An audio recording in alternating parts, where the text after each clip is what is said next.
নমস্কার বন্ধুরা, রূপা রান্নাঘরে আপনাদের সবাইকে স্বাগত। আবার একটা নতুন ভিডিও নিয়ে চলে এসেছি।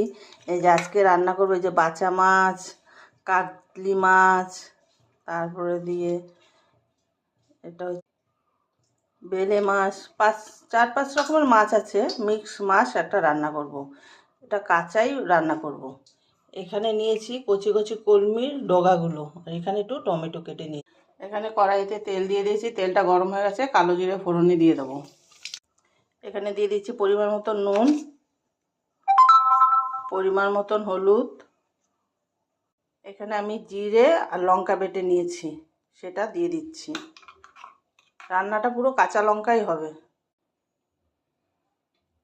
এটা ভালো করে হাতে মাখিয়ে নেব।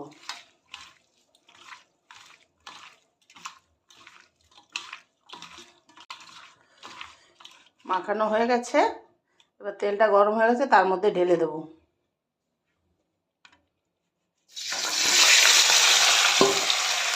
মাছটা দিয়ে দিয়েছি, এবার একটু ভাজা ভাজা হয়ে আসলে উল্টে দেবো। ছোটো মাছ এরকম করে রান্না করে খেলে মাছের স্বাদটা থাকে। মাছটা এবার একটু উল্টে দেবো।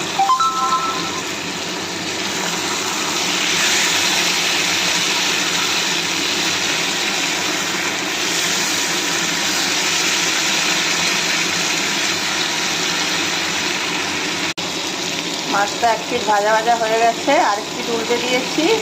এবার টমেটোটা দিয়ে দেবো।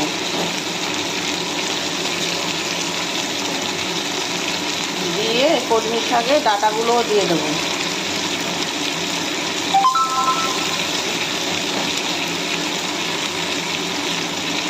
এটা আমি ন্যাকড়া সে কড়াই হ্যান্ডেল ধরে উল্টে দেবো।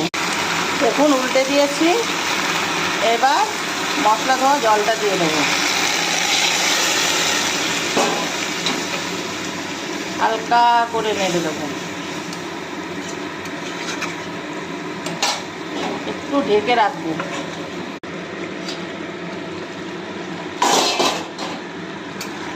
দেখুন হয়ে এসছে প্রায়।